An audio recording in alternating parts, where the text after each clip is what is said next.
வணக்கம். நிஃப்டி பார்த்தீங்கன்னா, ஒரு நல்ல ஸ்ட்ராங்கான பேஸ் ஃபார்மேஷன் அப்படிங்கிற மாரி ஒரு மூட்ல போயிட்டுருக்காங்க. இது வந்து பிரேக் அவுட் குடுத்து ஒரு அப் ட்ரெண்ட் போகுதா? இல்ல பிரேக் டவுன் பண்ணி கீழ போறாங்களா? அப்படிங்கிற டீட்டெயில்ஸ் பார்த்தலாம் வாங்க.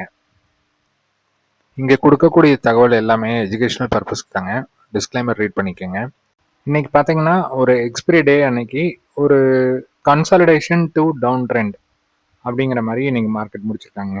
அப்படின்னா, டவுன் ட்ரெண்டுங்கிறது பார்த்தீங்கன்னா, பெரிய பாயிண்ட்ஸ்லாம் கிடையாது. ஒரு 80, 90 பாயிண்ட்ஸ் அவ்வளோதான் வந்து ஒரு கீழ க்ளோஸ் குடுத்துருக்காங்க. ஸோ, இத வந்து நம்ம கன்சாலிடேஷன் ஜோன் அப்படிங்கிற மாரி நம்ம பார்க்க முடியுதுங்க. இப்போ 5 மினிட்ஸ்ல பார்த்தீங்கன்னா, இந்த ஏரியால நம்ம நேத்து மார்க் பண்ணியிருந்தோம். ஒரு பேஸ் ஃபார்மேஷன் நடக்குதுங்க அப்படிங்கிற மாரி பார்த்துருந்தோம். இந்த பேஸ பிரேக் டவுன் பண்ணி கீழ வந்தாலுமே, திருப்பியும் ஈவினிங் க்ளோஸ் வந்து நியர் த பேஸ் அப்படிங்கிற மாரி குடுத்துருக்காங்க. ஸோ இந்த பேஸ் வந்து ஒரு ஸ்ட்ராங்கான ஒரு சப்போர்ட்டா மாறலாம் ஃபியூச்சர்ல. இப்போ பையிங் ஜோன் அப்படின்னு பார்த்தீங்கன்னா, ஒரு 23,800, 23,780 இந்த ஏரியால ஒரு பையிங் ஜோன் இருக்குங்க. இந்த பையிங் ஜோனை கட் பண்ணும்போது இந்த கேப் பெண்டிங் இருக்குல்லங்க, ஒரு கேப் அப் ஆகி அதுக்கப்புறம் வந்து ட்ரேட் ஆக ஆரம்பிச்சதுல, அப்போ பார்த்தீங்கன்னா இந்த இடத்துல ஒரு கேப் இருக்கு. அந்த பெண்டிங் கேப் வந்து 23,645லேருந்து 23,781 இருக்கு. ஸோ எய்தர் வந்து மார்க்கெட் வந்து இந்த கேப்பை ஃபில் பண்ணிட்டு அதுக்கப்புறம் ஒரு அப் ட்ரெண்ட் போகலாம்.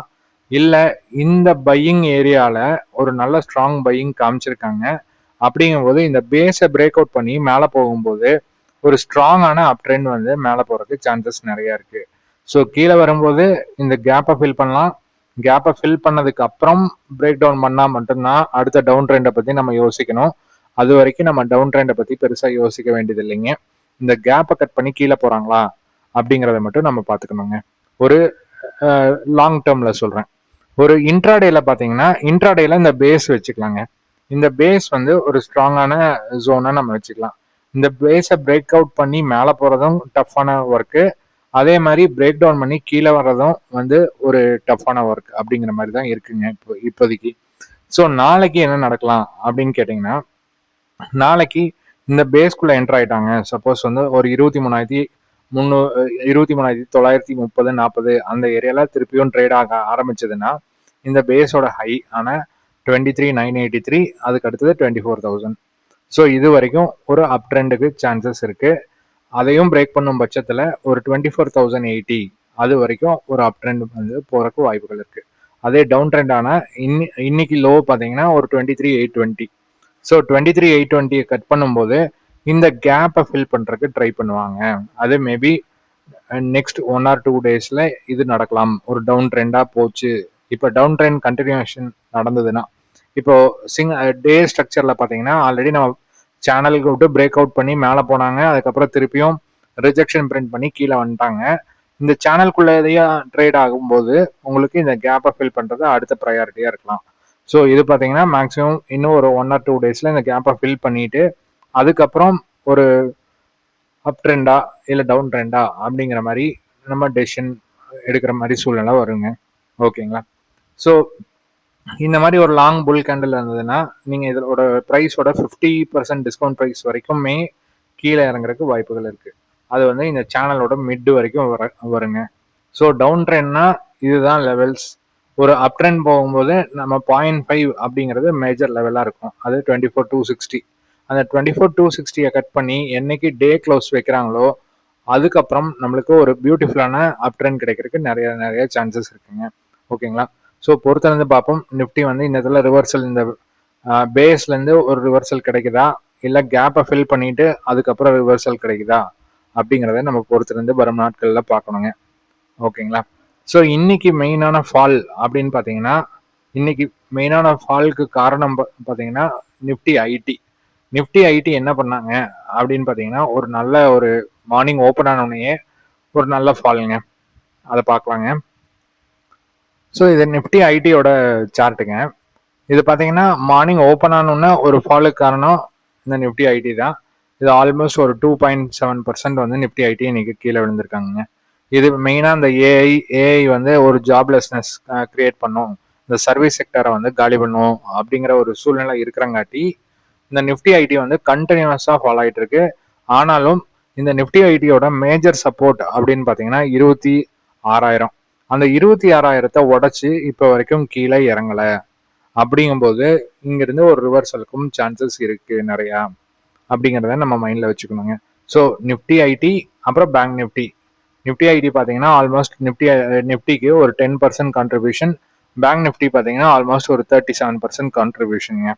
ஸோ இது ரெண்டும் நல்லா கான்ட்ரிபியூட் பண்ணும் பட்சத்தில் நிஃப்டி வந்து ஒரு அப் ட்ரெண்ட் திருப்பியும் ரெஸ்யூம் ஆகிறதுக்கு நிறைய சான்சஸ் இருக்கு.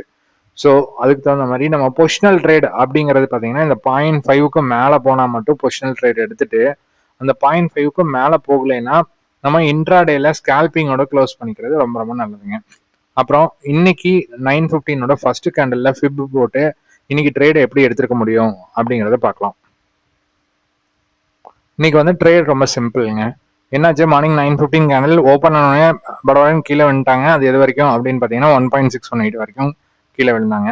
அதுக்கப்புறம் ஒரு ரீட்ரேஸ்மெண்ட், ஒரு புல் பேக் கிடைக்குது. அந்த புல் பேக் பார்த்தீங்கன்னா எக்ஸாக்டா ஒரு 0.5 லெவல் அப்படிங்கிற லெவல் வரைக்கும் மேலே வராங்க.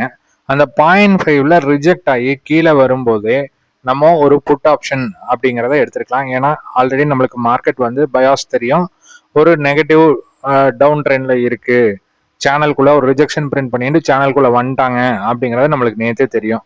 அப்படிங்கும்போது ஒரு ஸ்ட்ராங்கா நம்ம இந்த இடத்துல ஒரு புட் ஆப்ஷன் எடுத்திருந்தோம்னா திருப்பியும் இந்த 1.618 அப்படிங்கிற லெவலை வந்து நம்ம டார்கெட் பண்ணியிருக்கலாம். ஸோ அதை டார்கெட் பண்ணியிருந்தோம்னா அழகாக ஒரு ப்ராஃபிட்டை புக் பண்ணியிருக்கலாம். அப்புறம் திருப்பியும் ஒரு புல் பேக், திருப்பியும் அந்த 1.618 லெவல். ஸோ 3 டைம்ஸ் வந்து இன்னைக்கு இந்த ஆப்பர்ச்சுனிட்டி நம்மளுக்கு புட்டுலேயே கிடைச்சிருக்கு. அதே மாதிரி காலில் பார்த்தீங்கன்னா திருப்பியும் இந்த 0.5 வரைக்கும் புல் பேக் கிடைச்சது, இந்த 0.5 வரைக்கும் புல் பேக் கிடைச்சது. ஸோ கால் ஆப்ஷன் சைடும் பார்த்தீங்கன்னா ஒரு நல்ல 2 ட்ரேட் இன்னைக்கு வந்து கிடைச்சதுங்க.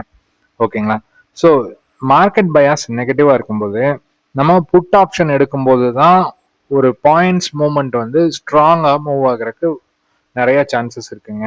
Against the market call option அப்படிங்கும்போது மார்க்கெட் வந்து டவுன் ட்ரெண்டு, ஆனா இன்ட்ராடேல ஒரு புல் பேக் அப்படின்னு வரும்போது இந்த மணி அட் த மணி இந்த 2 ஸ்ட்ரைக்ஸ் மட்டும்தான் உங்களுக்கு கால் ஆப்ஷன்ல ஒரு மொமெண்டம் கொடுப்பாங்க. ஓடிஎம் வந்து ஒரு மொமெண்டம் கொடுக்கறதுக்கு சான்சஸ் ரொம்ப ரொம்ப கம்மி.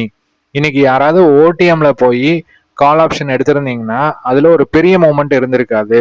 ஈவன் தோ ஒரு புல் பேக் 100 பாயிண்ட்ஸ் எல்லாம் கொடுத்துருந்தாலுமே உங்களுக்கு வந்து அந்த அளவுக்கு மொமெண்டம் இருக்காது. ஸோ மார்க்கெட் பயாஸை பேஸ் பண்ணி அதுக்கு தகுந்த மாதிரி நம்ம என்ட்ரி எடுத்தோம்னா ஒரு பாயிண்ட்ஸ் வந்து ஈஸியா நம்ம கேதர் பண்றதுக்கு ஈஸியான சான்சஸ் இருக்குங்க. ஓகேங்களா? ஸோ நம்ம பழைய வீடியோஸ் மார்க்கெட் பயாஸ் அப்படிங்கறது பாருங்க.